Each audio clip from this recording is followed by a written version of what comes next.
अस्सलाम वालेकुम स्टूडेंट्स। आज हम अपना चैप्टर 6 स्टार्ट करने जा रहे हैं। तो सबसे पहले आप लोग दुरूद पाक पढ़ लें, उसके बाद हम अपना जो है चैप्टर 6 उसको स्टार्ट करते हैं बाकायदा तौर पे।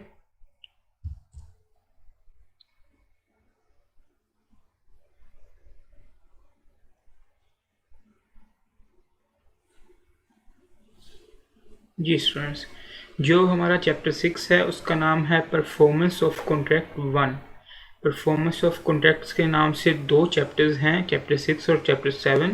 तो चैप्टर 6 हम स्टार्ट करने जा रहे हैं। आज जो टॉपिक्स हम कवर करेंगे वो है contracts which must be performed, ऐसे कॉन्ट्रैक्ट्स जिनकी परफॉर्मेंस लाजमी है, जिनको परफॉर्म करना चाहिए। इसके हम क्वेश्चंस देख रहे होंगे और इसको एग्जांपल्स के साथ एक्सप्लेन कर रहे होंगे। तो बगैर किसी देरी के हम अपने टॉपिक की तरफ मूव करते हैं। कॉन्ट्रैक्ट मस्ट बी परफॉर्म्ड, कौन से कॉन्ट्रैक्ट्स हैं जिनकी परफॉर्मेंस लाजमी है।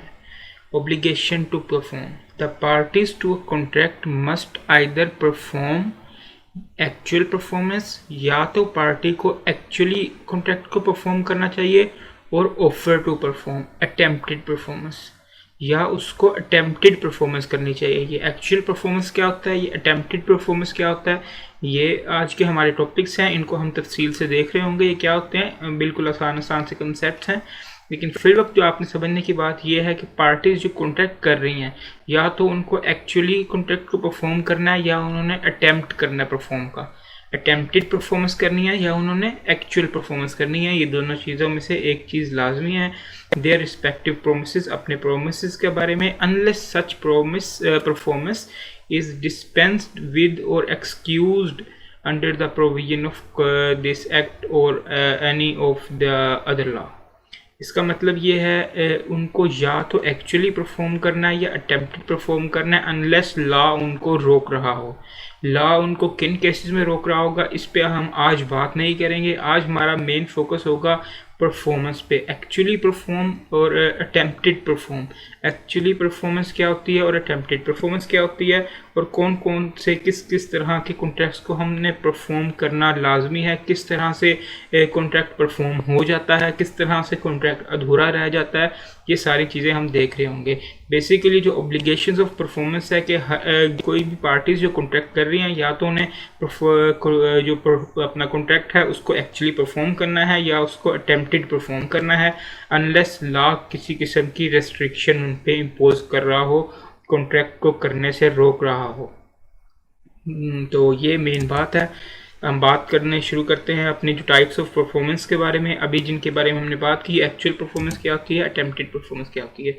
एक्चुअल परफॉर्मेंस के बारे में बात करते हैं। When promisor has made the performance in according with terms and conditions of contract and it is accepted by the promisee, it is called an actual performance. दो पार्टीज हैं, उन्होंने कॉन्ट्रैक्ट किया। एक पार्टी ने कहा कि मैं आपको पैसे दूंगा, दूसरे ने कहा मैं आपको गुड्स प्रोवाइड करूंगा। दूसरी पार्टी ने जो गुड्स प्रोवाइड करने वाली पार्टी थी वो आ गई, उसने गुड्स प्रोवाइड की, और जो पैसे प्रोवाइड करने वाली पार्टी थी उसने पैसे प्रोवाइड कर दिए। इसको हम एक्चुअली परफॉर्म कॉन्ट्रैक्ट कहते हैं। ये एक्चुअल परफॉर्म दोनों पार्टीज की जानिब से परफॉर्म कर दी गई है। सिंपल सा कॉन्सेप्ट है, दोनों पार्टीज ने जो जो वादा किया था, जो जो प्रॉमिस किया था उसको निभाया। जिसने गुड्स देनी थी उसने गुड्स दी, जिसका जो काम था उसने वो किया। कॉन्ट्रैक्ट कम्प्लीटली परफॉर्म हो गया, इसको हम एक्चुअल परफॉर्मेंस कहते हैं। अभी तक जितनी कॉन्ट्रैक्ट्स हम बात करते आए हैं, जितनी वैलिड कॉन्ट्रैक्ट्स की एग्जाम्पल देखते आए हैं, वो सारी एक्चुअल परफॉर्मेंस की एग्जाम्पल्स होती हैं। जो एक्चुअल परफॉर्म हो जाए वो एक वैलिड कॉन्ट्रैक्ट, वो पक्का जो है वो कॉन्ट्रैक्ट जो है वो परफॉर्म हो जाता है। एक्चुअल परफॉर्मेंस अगर दोनों पार्टीज़ ने अपना अपना प्रॉमिस परफॉर्म कर दिया है तो उसको हम एक्चुअल परफॉर्मेंस कहेंगे। सिंपल सा कंसेप्ट है, ना कम्प्लेक्स है, इतना ज़्यादा इसकी डिटेल में जाने की भी ज़रूरत नहीं है। इसके एक एग्जांपल हम देख लेते हैं। Azim contracted to deliver to Babar at his warehouse on 1 November 500 bales of cotton of a particular quality. एक पार्टिकुलर क्वालिटी की जो है वो 500 बेल्स जो थी कॉटन की, वो प्रोवाइड करने का उसने वादा किया। उसके बाद उसने वो प्रोवाइड कर दिया और बदले में पैसे ले लिए। तो इसका मतलब जो कॉन्ट्रैक्ट है वो एक्चुअली परफॉर्म हो गया। सिंपल सी इसकी एग्जांपल है, ज़्यादा डिटेल में इसकी चीज़ें की जानने की ज़रूरत नहीं है। एक्चुअल परफॉर्मेंस दोनों पार्टीज़ ने अपना अपना परफॉर्मेंस परफॉर्म कर दिया। उसके बाद जो कंसेप्ट आता है वो है अटेम्प्टेड परफॉर्मेंस का। ये एक्चुअल परफॉर्मेंस से डिफरेंट होती है। इसके 3 नाम हैं। अटेम्प्टेड परफॉर्मेंस नाम है, इसका नाम टेंडर है, इसका नाम ऑफर ऑफ परफॉर्मेंस है।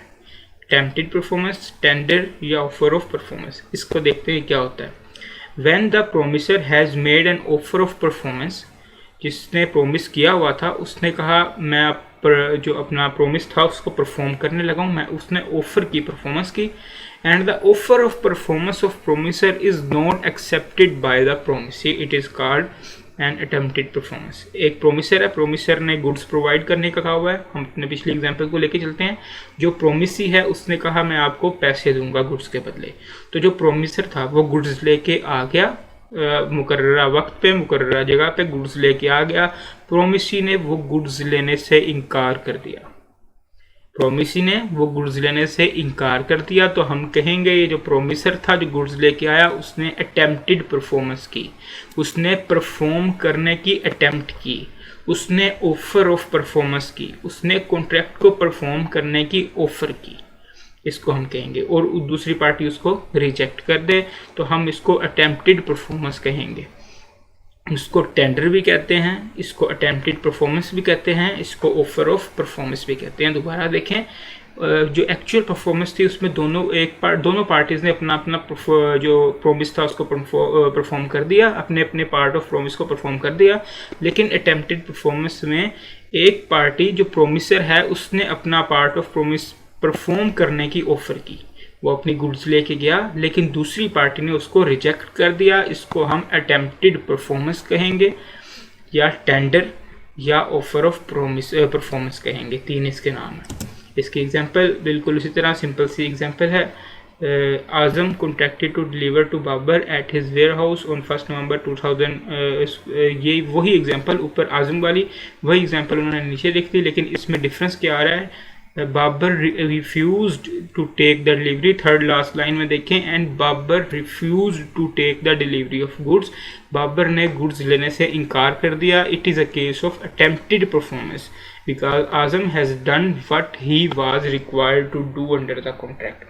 जो उसकी ऑब्लिगेशन थी आजम की उसने वो काम किया, लेकिन जो दूसरी पार्टी थी जो प्रोमिसी था उसने उसको एक्सेप्ट करने से इनकार कर दिया। इसको हम अटेम्प्टेड परफॉर्मेंस कहेंगे। अटेम्प्टेड परफॉर्मेंस हम क्यों पढ़ रहे हैं ये हमें आगे जाके पता लगेगा, लेकिन फिल वक्त आप ये देखें एक्चुअल परफॉर्मेंस क्या होती है और अटेम्प्टेड परफॉर्मेंस क्या होती है। यहाँ तक आपको इन दोनों चीज़ों की समझ आ जानी चाहिए। अब हम आगे चलते हैं। ये सिंपल से कंसेप्ट थे एक्चुअल परफॉर्मेंस और अटेम्प्टेड परफॉर्मेंस का। आगे है essentials of a valid offer of performance या टेंडर या अटेम्प्टेड परफॉर्मेंस। देखें, हम अटेम्प्टेड परफॉर्मेंस इस वजह से पढ़ रहे हैं जब कोई भी केस जो है ना इस तरह का कोई केस कोर्ट में जाता है तो कोर्ट देखती है क्या अटेम्प्टेड परफॉर्मेंस हुई थी, क्या उस बंदे ने जिसने जो प्रोमिसर था उसने अपना पार्ट ऑफ प्रोमिस परफॉर्म किया था, अपने कॉन्ट्रैक्ट का पार्ट। जी हाँ, उसने परफॉर्म किया था तो फिर उसे कंपनसेशन वगैरह उसका जो भी हक है वो उसे दे दिया रहा होता है। इस वजह से हम देख रहे होते हैं कि अटेम्प्टेड परफॉर्मेंस वैलिड थी कि नहीं। तो अक्सर क्वेश्चन जो इस टॉपिक में से आपको आता है ना उसकी रिक्वायरमेंट होती है in according with the contract act 1872 describe the validity of tender.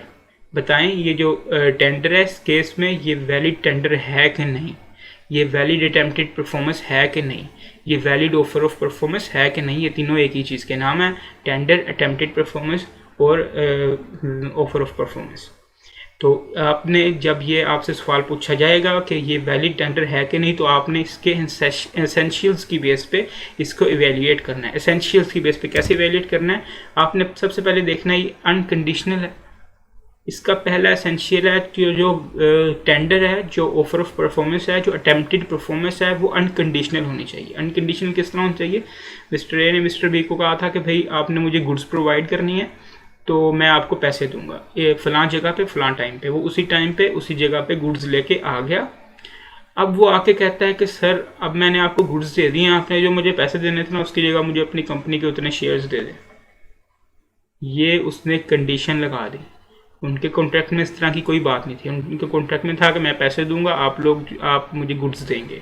जब उसने कंडीशन लगा दी ना, वो कंडीशनल ऑफर ऑफ परफॉर्मेंस होगी, अटेम्प्टेड परफॉर्मेंस कंडीशनल होगी, तो वो वैलिड टेंडर नहीं रहेगा। Valid tender, valid attempted of performance के लिए आपको अपने आप को मासूम साबित करना पड़ेगा। आपको ये साबित करना पड़ेगा कि भाई जिस तरह उसने कॉन्ट्रैक्ट कहा था मैंने उसी तरह से उसको परफॉर्म किया है, मैंने किसी किस्म की कोई चालाकी नहीं की। तो सबसे पहली शर्त है कि जो ऑफर ऑफ परफॉर्मेंस है, जो अटेम्प्टेड परफॉर्मेंस है, जो टेंडर है, वो अनकंडीशनल होना चाहिए।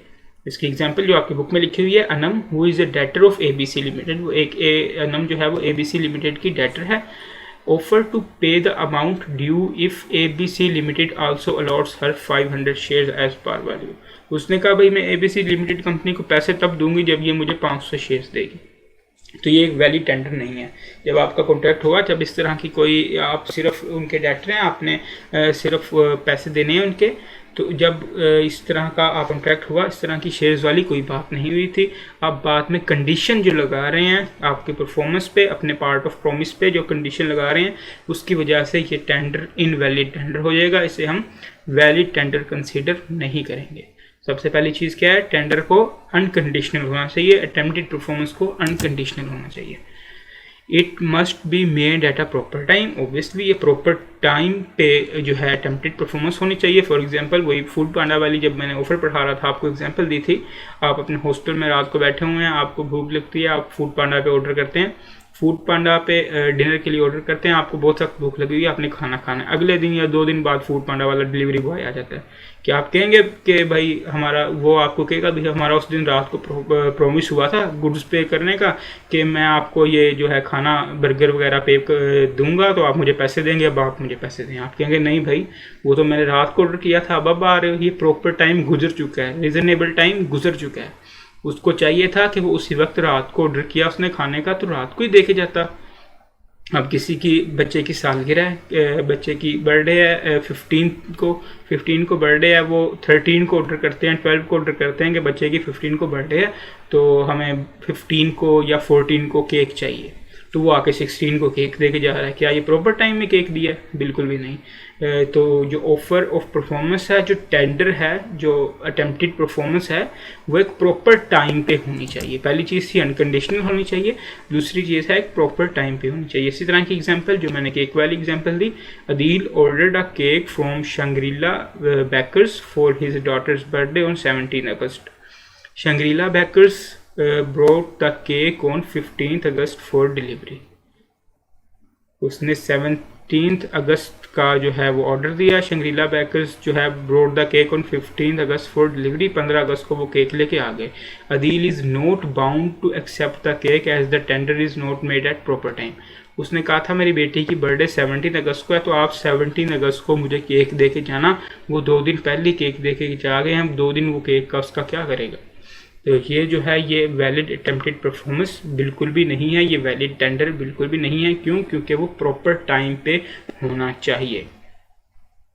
2 कंडीशंस देख ली, पहला टेंडर अनकंडीशनल होना चाहिए, दूसरा प्रॉपर टाइम पे होना चाहिए, तीसरा प्रॉपर प्लेस पे होना चाहिए। प्रॉपर प्लेस पे किस तरह होना चाहिए? आप एक बिजनेसमैन है, आपका बहुत बड़ा बिजनेस है, ठीक है, आप ऑर्डर करते हैं कि मुझे इन्वेंट्री चाहिए, इतनी इन्वेंट्री चाहिए मुझे, मेरे वेयर हाउस पे इतनी ज़्यादा, वेयर हाउस की आप बात नहीं करते, आप कहते हैं मुझे इतने दिनों के अंदर अंदर इतनी इन्वेंट्री चाहिए, मेरी इन्वेंट्री ख़त्म हो रही है, बिज़नेस के लिए मुझे इन्वेंट्री की ज़रूरत है। वो संडे वाले दिन आपके घर में इन्वेंट्री लेके आ जाता है। भाई आपके घर का क्या ताल्लुक? वो आपके वेयर हाउस पे पहुंचानी चाहिए थी, वो आपकी बिजनेस प्लेस पे पहुंचानी चाहिए थी, एक प्रॉपर प्लेस पे वो अटेम्प्टेड परफॉर्मेंस होनी चाहिए थी। घर का बिजनेस से क्या ताल्लुक है जो वो घर पे इन्वेंट्री लेके आ गया? इसी तरह अगर आप किसी शादी में जाते हैं, एक किराएदार है और एक जो है वो टेनेंट है उसका, वो जाता है शादी पे, तो शादी पे जाके उसको किराया दे रहा है। भाई आप शादी पे आए हो, ये किसी और किस्म का मौका है, किसी और तरह का मौका है, आप यहाँ पे अपना जो है वो किराए की डील कर रहे हैं, ये बिल्कुल भी प्रॉपर प्लेस नहीं है किराया देने के लिए।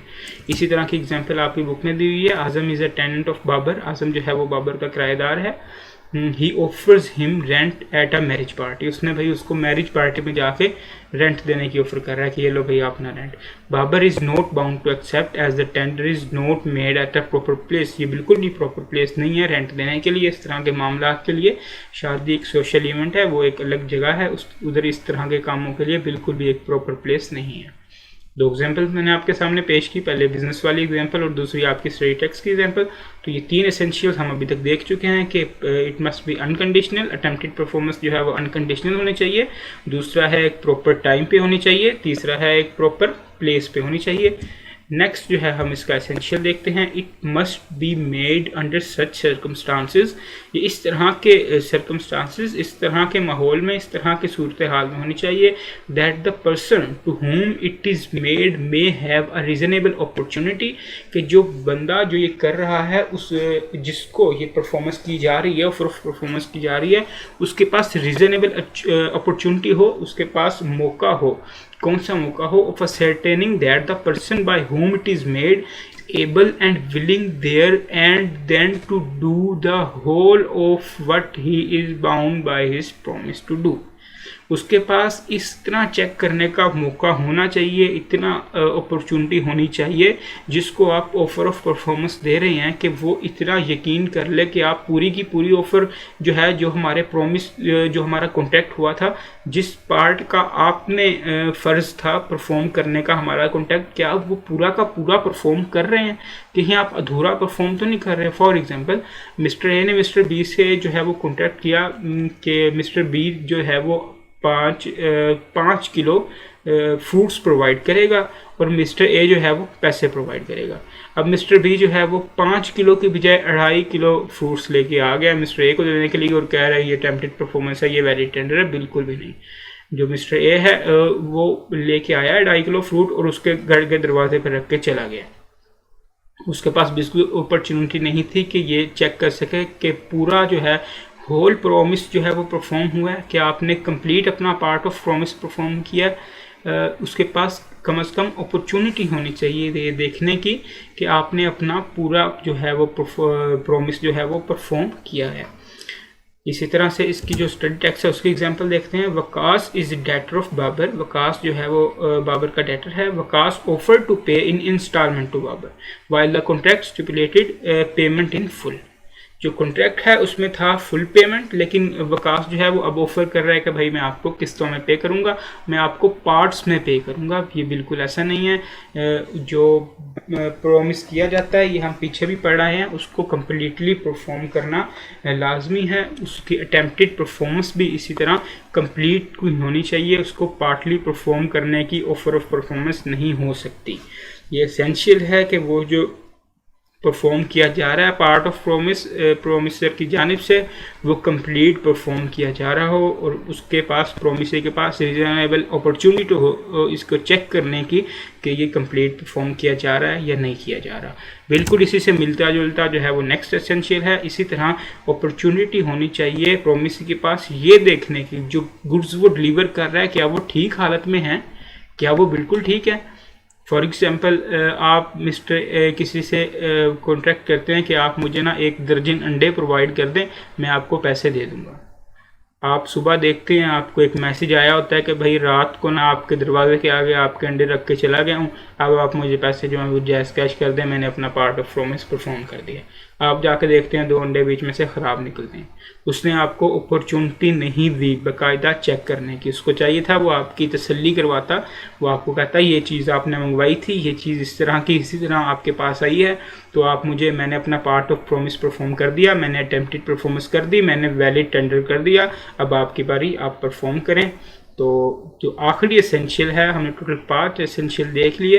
जो आखिरी एसेंशियल वो ये है कि जो प्रोमिसी है उसके पास रीज़नेबल अपॉर्चुनिटी होनी चाहिए इन चीज़ों को देखने की, चीज़ों को परखने की। जो पार्ट ऑफ प्रोमिस आप परफॉर्म कर रहे हैं, जो दूसरी पार्टी प्रोमिसर परफॉर्म कर रहा है, क्या वो बिल्कुल ठीक है, क्या वो टर्म्स ऑफ कॉन्ट्रैक्ट के मुताबिक परफॉर्म कर रहा है। इसके एग्जांपल हम देखते हैं।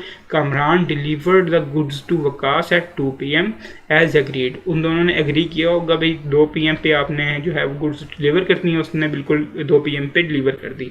But did not allow him any time for inspection of goods, लेकिन उसने ये टाइम ही नहीं दिया कि आप गुड्स को इंस्पेक्ट कर पाएँ। It is not a valid tender. उसके पास टाइम होना चाहिए, उसको जो गुड्स प्रोवाइड की गई हैं उसको देखने की रीजनेबल अपॉर्चुनिटी होनी चाहिए। ये एक एसेंशियल है वैलिड टेंडर का। अगर ये ना हो तो जो टेंडर है वो वैलिड नहीं रहता। तो ये 5 एसेंशियल्स हैं, इनको आपने अच्छी तरह जहन नशी रखना है। अगर कोई आपको सिनेरियो आएगा तो मोस्ट ऑफ द चांसेस हैं इस टॉपिक को वो चूज़ करे तो इन्हीं जो है 5 एसेंशियल्स के बीच में रह के आपसे एक सिनेरियो बनाए। इसी तरह आपको एक सिनेरियो दे देगा और बोलेगा कि बताइए ये वैलिड टेंडर है कि नहीं।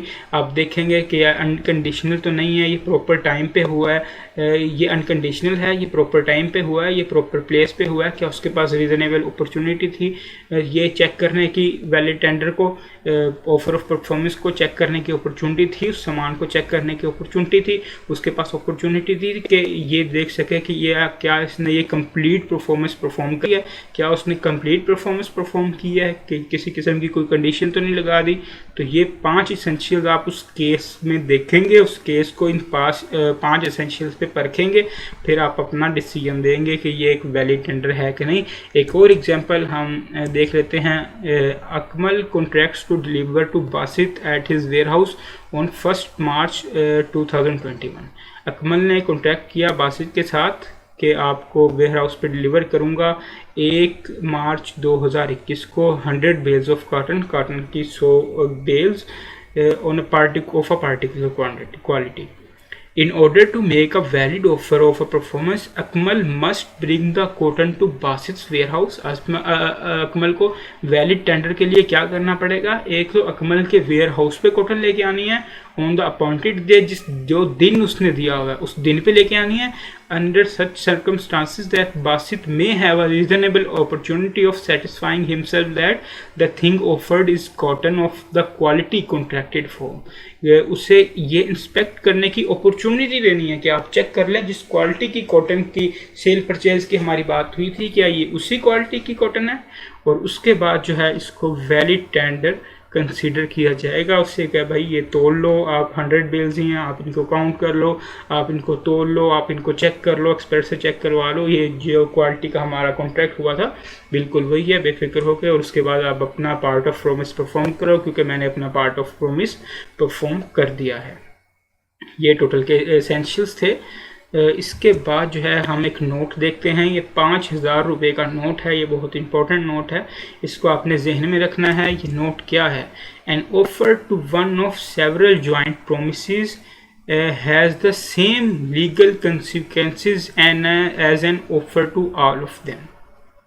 अगर प्रोमिसेस, एक केस में बहुत सारे प्रोमिसेस हैं, प्रोमिसर एक है, प्रोमिसेस ज़्यादा हैं, तो प्रोमिसर किसी भी एक प्रोमिसर किसी भी एक प्रोमिसी को अगर ऑफर ऑफ परफॉर्मेंस करता है, अटेम्प्टेड परफॉर्मेंस करता है, तो वो वैलिड समझी जाएगी, बजाय इसके कि भाई वो कहें सबको करो। इसकी हम एग्जांपल देखते हैं, आपको ये नोट मज़ीद समझ आ जाएगा। ये जो 5000 का नोट है, इसकी एग्जांपल है अशरफ ओज ₹15,000 टू रिजवान एंड तनवीर। अशरफ ने रिजवान और तनवीर के 15,000 रुपये देने हैं। He offered to pay the amount to Tanveer on proper time and place who refused to receive it. उसने तनवीर को ऑफर की भाई ये 15,000 रुपये मेरे पास हैं, ये आप 15,000 रुपये ले लें एक प्रॉपर टाइम में प्रॉपर जगह पे, और तनवीर ने आगे से वो लेने से मना कर दिया। It shall be considered a valid tender, ये वैलिड टेंडर कंसिडर किया जाएगा। ये आपको जो यहाँ से सिनेरियो आ सकता है वो इस तरह का आ सकता है कि भाई वो कहे अशरफ ने 15,000 रुपये देने थे रिजवान और तनवीर के, तो उसने तनवीर को ऑफ़र की तो तनवीर ने मना कर दिया। बाद में अशरफ ने कहा कि मैंने अटेम्प्टेड परफॉर्मेंस कर दी है, मैंने वैलिड टेंडर किया है, अब मेरी कोई रिस्पॉन्सिबिलिटी नहीं बनती। तो रिजवान और तनवीर ने अशरफ पे केस कर दिया कि भाई आपने जो वैलिड टेंडर होना था वो हम दोनों को इकट्ठों को ऑफ़र करनी थी या हम दोनों को ऑफ़र करनी थी, अलग-अलग जिस तरह भी करनी थी दोनों को ऑफ़र करनी थी। तो आप कहेंगे नहीं भाई, हमने लॉ में पढ़ा है according to contract act 1872 and offer to one of several joint promises, जो बहुत सारे जॉइंट प्रोमिसेस हैं उनमें से किसी एक को भी अगर ऑफर की जाए has the same legal consequences and an offer to all of them, उसके लीगल कंसिक्वेंसेस बिल्कुल सेम होंगे इसी तरह जिस तरह उसने सारों को ऑफर की है। तो अशरफ ने अगर अकेले तनवीर को ऑफर किया, उसने आगे से रिफ्यूज़ कर दिया ऑफर, तो ये वैलिड टेंडर कंसिडर किया जाएगा, वैलिड अटेम्प्टेड परफॉर्मेंस कंसिडर की जाएगी, परफॉर्मेंस जो है ये वैलिड होगी, ऑफर ऑफ परफॉर्मेंस जो है ये वैलिड होगी। ये नोट था छोटा सा, इसको भी आपने डाइजेस्ट कर लेना है। यहाँ से भी वो सिनेरियो जो है वो उसमें बना के दे सकता है, इसको भी आपने अपने जहन में रखना है। आगे चलते हैं, effect of refusal to accept offer of performance. अभी तक तो हम देखते आए हैं अटेम्प्टेड परफॉर्मेंस क्या होती है। आप थोड़े थोड़े कंफ्यूज भी होंगे भाई हम क्यों पढ़ी जा रहे हैं ये अटेम्प्टेड परफॉर्मेंस, फजूल सा टॉपिक क्या होती है। अब हम देखेंगे कि अटेम्प्टेड परफॉर्मेंस जो है उसको जब रिफ्यूज़ कर दिया अगले ने, अटेम्प्टेड परफॉर्मेंस होगी ही तब जब दूसरी पार्टी जो है प्रोमिसी जो है उसको रिफ्यूज़ कर देगा। जब रिफ्यूज़ कर दिया, मानने से इनकार कर दिया, उसके बाद क्या कंसिक्वेंसेस होंगे, ये वो मेन चीज़ है जिसकी वजह से हम अटेम्प्टेड परफॉर्मेंस का सारा टॉपिक देख के आए हैं। उसके बाद क्या होंगे, where a promisor has made a valid offer. अच्छा, मैं आपको बता रहा था यहाँ पे ये वाले 3-4 पॉइंट्स हैं मैंने ज़्यादा से लिखे हैं, ये आपके बुक में शायद एज इट इज़ नहीं लिखे हुए और कंप्लीट भी नहीं है आपके ICAP स्टडी टेक्स्ट में, तो आप इनको यहाँ पे नोट कीजिएगा। इस स्लाइड का आप स्क्रीनशॉट लीजिएगा या इस स्लाइड को आप किसी तरह से नोट करके अपने पास रख लें। Effect of refusal to accept offer of performance या अटेम्प्टेड परफॉर्मेंस या वैलिड टेंडर जो है उसको रिफ्यूज़ करने का इफेक्ट क्या है। But where a promisor has made a valid offer, एक प्रोमिसर है उसने वैलिड ऑफर की ऑफ परफॉर्मेंस, उसने वैलिड टेंडर किया, वैलिड ऑफर ऑफ परफॉर्मेंस की या वैलिड अटेम्प्टेड परफॉर्मेंस की टू द प्रोमिसी को, and the offer has not been accepted, और ऑफर जो है वो एक्सेप्ट नहीं की गई, तो इसका कंसिक्वेंसेस क्या होंगे। Goods not need to be delivered again, एक बार आपने गुड्स जो हैं वो डिलीवर कर दिए हैं, अब दोबारा आपने उसे गुड्स डिलीवर नहीं करनी। आपने एक बार वैलिड परफॉर्मेंस की है ना, अपनी वैलिड ऑफर की है, वैलिड ऑफर ऑफ परफॉर्मेंस की है, एक बार उसके सामान देने गए हैं आप, वो गुड्स देने गए हैं, उसने लेने से मना कर दिया, अब आपने दोबारा उसके पास नहीं जाना। अब आप क्या कर सकते हैं, आप contract become voidable at the option of promisor. अब आप एक बार उस पर सामान लेके गए, उसने वो ऑफर्स नहीं ली, अब ये आप पे है, चाहे तो आप उस कॉन्ट्रैक्ट को इन्फोर्स करवा सकते हैं, आपका राइट है, चाहे उस कॉन्ट्रैक्ट को आप कह सकते हैं कैंसिल हो गया, भाई ये कॉन्ट्रैक्ट हमारा ख़त्म हो गया, ये आपके ऑप्शन पे। अब ये वॉइडेबल है, ये वॉइडेबल है यानी आप इसे वॉइड भी कर सकते हैं, आप इस कॉन्ट्रैक्ट को वैलिड भी बना सकते हैं। Promisor is not responsible for non performance, आप तो ने जो वैलिड टेंडर कर दिया था, आपने ऑफर ऑफ परफॉर्मेंस जो है वो वैलिड कर दी थी, अब आप नॉन परफॉर्मेंस के लिए बिल्कुल भी रिस्पॉन्सिबल नहीं है।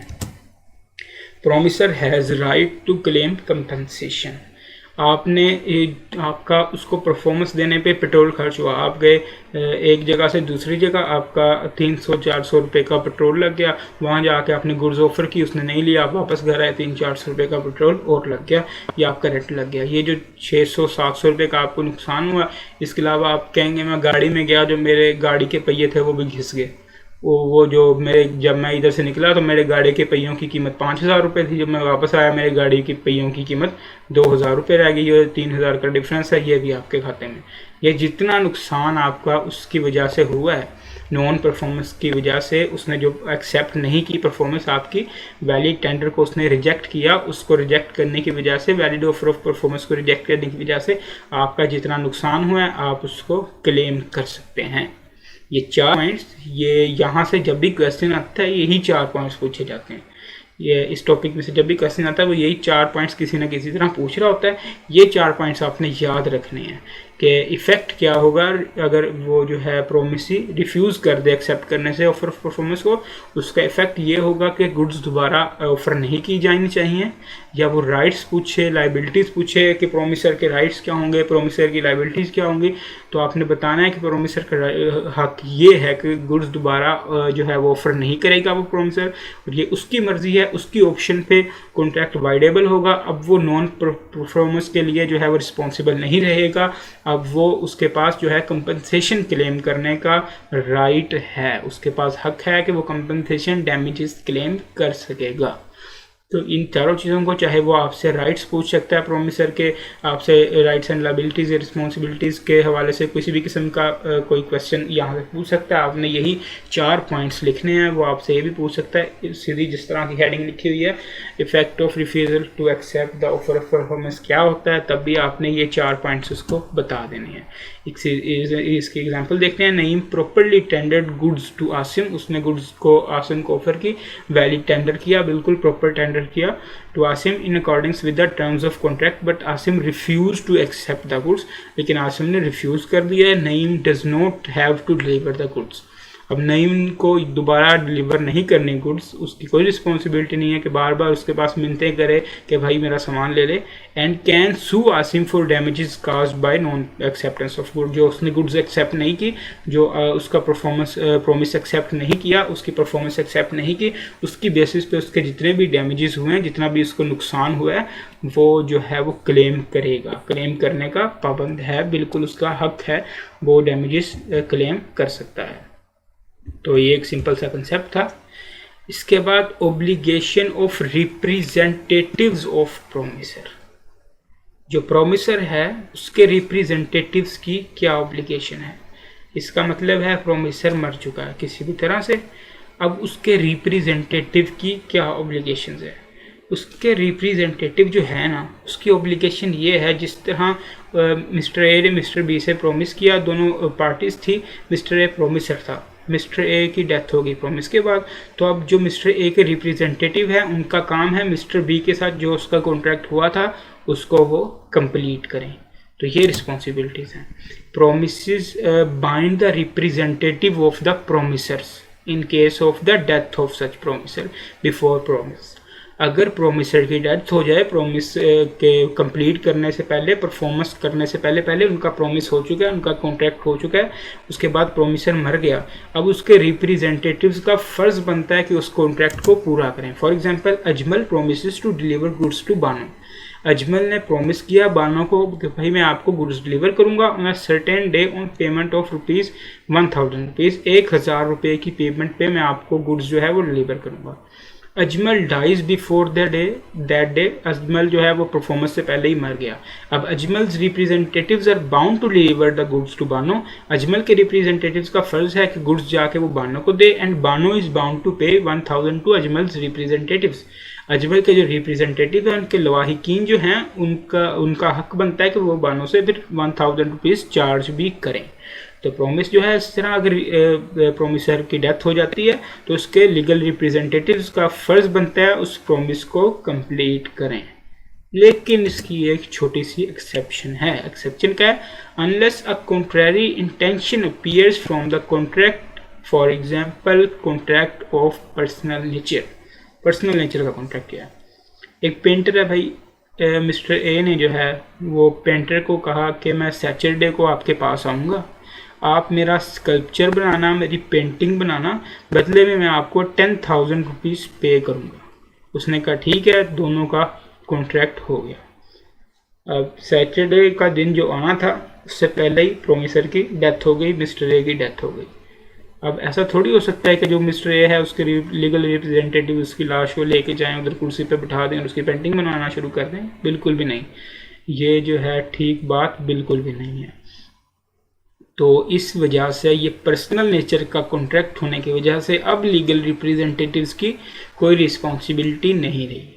तो अगर इस तरह का कोई पर्सनल नेचर का कॉन्ट्रैक्ट है तो फिर लीगल रिप्रेजेंटेटिव्स की रिस्पॉन्सिबिलिटी नहीं है कि उसको पूरा करें। अदरवाइज लीगल रिप्रेजेंटेटिव्स की रिस्पॉन्सिबिलिटी बनती है, उनका फ़र्ज़ है कि जो है कॉन्ट्रैक्ट जो किया था उसको पूरा किया जाए। एक्सेप्शन की हम एक एग्जांपल भी देख लेते हैं। Anwar promises to paint a picture for Salim by a certain day, उसने कहा भाई आपकी एक पिक्चर पेंट करूँगा, आप इस दिन आ जाना, एट अ सर्टेन प्राइस, इतने पैसे दूंगा। Anwar dies before the day, Anwar उस दिन से पहले मर गया। Contract can not be enforced either by Anwar's representatives और बाय सलीम, ना अनवर के रिप्रेजेंटेटिव अब इसको कॉन्ट्रैक्ट को इन्फोर्स कर सकते हैं ना सलीम, क्योंकि ये एक पर्सनल नेचर का कॉन्ट्रैक्ट था। तो ये एक सिंपल सा कॉन्सेप्ट था, इसको आप देख लें। बहुत ही आज सिंपल सी बातें की हैं हमने, किसी भी किस्म की कम्प्लेक्स बात जो है वो डिस्कस नहीं की हमने अभी तक। आगे देखते हैं, गालिबन ये हमारा आखिरी टॉपिक होने जा रहा है आज के लेक्चर का, effect of refusal to perform promise wholly. अब जो है प्रॉमिस वो कम्प्लीटली परफॉर्म करने से मना कर दिया पार्टी ने। किस तरह से मना कर दिया, इसकी मैं आपको एक एग्जांपल देता हूँ।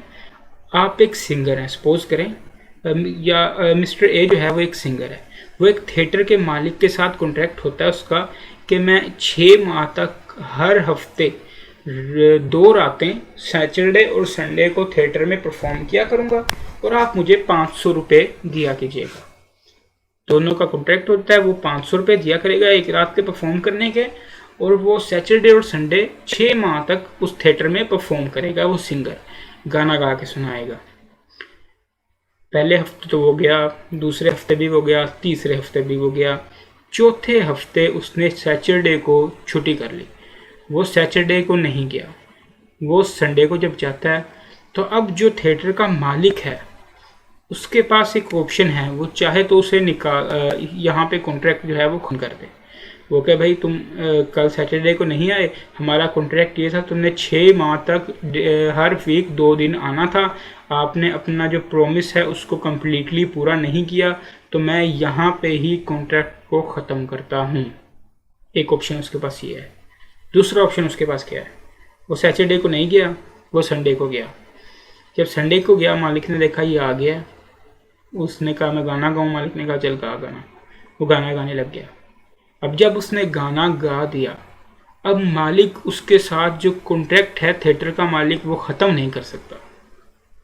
उसके पास क्या ऑप्शन है कि वो सैटरडे को जो नहीं आया उसके ना आने की वजह से जो नुकसान हुआ है वो उससे क्लेम कर सकता है, लेकिन उसने अपने एक्ट से मालिक ने, थिएटर के मालिक ने ये जाहिर किया है कि मैं आपकी ये जो आपने एक दिन छुट्टी की है, आपने कंप्लीट प्रॉमिस अपना परफॉर्म नहीं किया, इसको मैं एक्सेप्ट करता हूँ, किसी तरह से इग्नोर करता हूँ, लेकिन डैमेजेस वो अपने क्लेम कर सकते हैं एक दिन के। ये है effect of refusal of perform promise Holi. इसकी हम थोड़ा सा पढ़ लेते हैं और एग्जाम्पल्स तो और वाज़ेह तरीके से देख लेते हैं, आप लोगों को समझ आ जाएगी। When a party to contract has refuse to perform, refuse कर दिया परफॉर्म करने से, और disabled himself from performing his promise in its entirety, completely perform करने से मना कर दिया, या वो कंप्लीटली किसी तरह से एक पार्टी परफॉर्म नहीं कर रही प्रॉमिस को, the promisee may put an end to the contract, या तो वो कॉन्ट्रैक्ट को ख़त्म कर सकता है promisee, unless he has signifies, या तो उसने सिग्निफाई कर दिया उस कॉन्ट्रैक्ट को बाय वर्ड्स और कंडक्ट। जिस तरह हमने बात की, उसने अपने जो है उसे इजाज़त दे के, अपने एक्ट से उसको इजाज़त दे के भाई चल तू सिंगिंग कर दे, कोई मसला नहीं। उसने ये एक किस्म से सिग्निफाई कर दिया है कि उसे कोई मसला नहीं है, इसने जो पार्टली परफॉर्मेंस में से चोरी की है, इतना परफॉर्मेंस जो है उसने कंप्लीट नहीं की, इससे उसको कोई मसला नहीं है, ये उसने अपने एक्ट से एक किस्म से जाहिर कर दिया है, जिसकी वजह से अब वो कॉन्ट्रैक्ट को ख़त्म नहीं कर सकता। Example, Asma, a singer, enters into a contract with Babar, the manager of a theatre। बिल्कुल वही एग्जाम्पल है। अस्मा एक सिंगर है, उसने थिएटर के मैनेजर के साथ कॉन्ट्रैक्ट किया, बाबर के साथ, to sing at his theatre 2 nights in every week during the next 2 months। 2 माह के लिए हर हफ्ते में 2 रातें परफॉर्म करेगी। एंड बाबर इंगेज टू पे हर ₹100 फॉर ईच नाइट परफॉर्मेंस, और बाबर ने कहा मैं आपको हर रात की परफॉर्मेंस के लिए ₹100 दिया करूँगा। On the day 6th night, 6ठी रात को, Asma wilfully absents himself from the theatre, उसने छुट्टी कर ली, वो थिएटर में नहीं आई। Babar is at liability to put an end to the contract. ये जो पहला पार्ट ऊपर हमने 3 लाइन्स पढ़ी, यहाँ तक वो पहला पार्ट कवर होता है। पहला पार्ट क्या था, when a party to contract has refuse to perform or disabled himself from performing his promise in its entirety, the promisee may put an end to contract. Promisee जो है वो contract को and कर सकता है। तो इसी एग्जाम्पल की लास्ट लाइन में भी Babur is at liability to put an end to the contract. Babur यहाँ पे कॉन्ट्रैक्ट को एंड कर सकता है, कॉन्ट्रैक्ट को ख़त्म कर सकता है। लेकिन अगली जो लाइंस हैं, unless he has signified by words or conduct his willingness in its continuous, उसने अपने एक्ट से या वर्ड से ये कहा है कि आपने जो पार्टली परफॉर्म नहीं किया, एक दिन की छुट्टी की है, उससे मुझे कोई इतराज़ नहीं।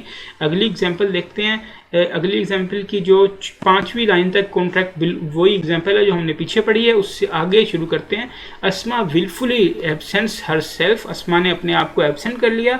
With the assent of Babar, Babar की मंजूरी के साथ Asma sings on the 7th night, उसने 7th नाइट को जो है वो गाना गाया। 6th नाइट को एब्सेंट कर लिया, 7th नाइट को गाना गाया। Babar has signified his acquiescence in the continuance of the contract, उसने जो है वो अपनी मंजूरी एक किस्म की दे दी है अपने एक्ट के ज़रिए कि वो कॉन्ट्रैक्ट को कंटिन्यू करना चाहता है, वो कॉन्ट्रैक्ट को यहाँ ख़त्म नहीं करना चाहता। And can not now put an end to it, और अब वो उसे ख़त्म कर भी नहीं सकता। But is entitled to compensation for damages sustain by him through Asma's failure to sing on the 6th night. लेकिन 6th नाइट को जो उसने परफॉर्म नहीं किया, जो उसने छुट्टी की, उसका जो उसका नुकसान हुआ, उसके कस्टमर्स भाग गए, उसके कुछ कस्टमर रेगुलर थे वो इरेगुलर हो गए, जो उसको नुकसान हुआ वो सारा अस्मा से पूरा करवा सकता है। तो ये आखिरी कंसेप्ट था हमारा आज का, छोटा सा कंसेप्ट था, इसको पढ़ें। अगर कोई चीज़ समझ नहीं आती, नंबर डिस्क्रिप्शन में दिया हुआ है, क्वेश्चनिंग आप मुझसे कर सकते हैं। ये था हमारा तकरीबन सारा चैप्टर आज का। इस सारे हिस्से को एक बार पढ़ लें, चीज़ों को डाइजेस्ट कर लें, उसके बाद 2-3 छोटे छोटे क्वेश्चन हैं। यहाँ से ज़्यादा क्वेश्चन अभी तक नहीं है जो मिले हैं, कुछ पुराने क्वेश्चन हैं बहुत ज़्यादा, लेकिन रेलिवेंट है, उनको भी हम देख लेते हैं थोड़ा सा।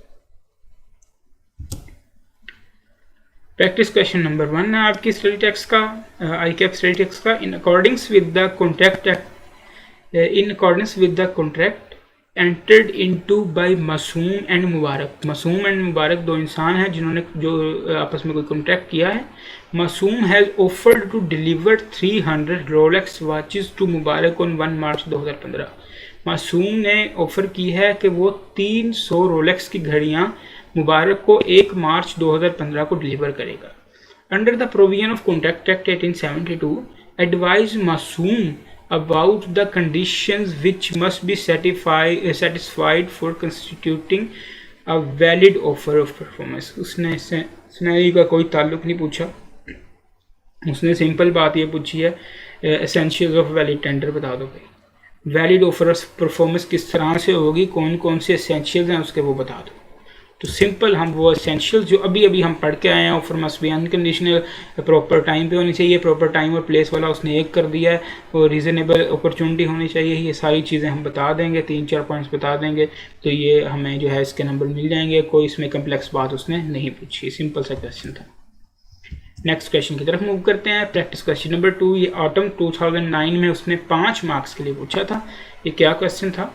महबूब अ प्रोमिसर एंड सोलत, महबूब जो है एक प्रोमिसर है, सोलत जो है वो एक प्रोमिसी है, entered into a valid contract, इन दोनों ने एक वैलिड कॉन्ट्रैक्ट कर लिया।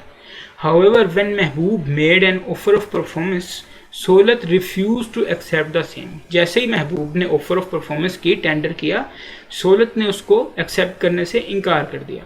Briefly state that rights and responsibilities of Mehboob against such refusal, ऐसे जो रिफ्यूज़ल के ख़िलाफ़ महबूब के राइट्स एंड रिस्पॉन्सिबिलिटीज़ हैं वो बता दें। वही बात जो मैंने आपको की, rights and responsibilities of promisor पे जब क्वेश्चन आ दे वो 3-4 पॉइंट आपने लिखने हैं, वही वाली पॉइंट्स आपने यहाँ पे लिख देने हैं। Also state the essentials of a valid offer of performance under the provision of contract act 1872।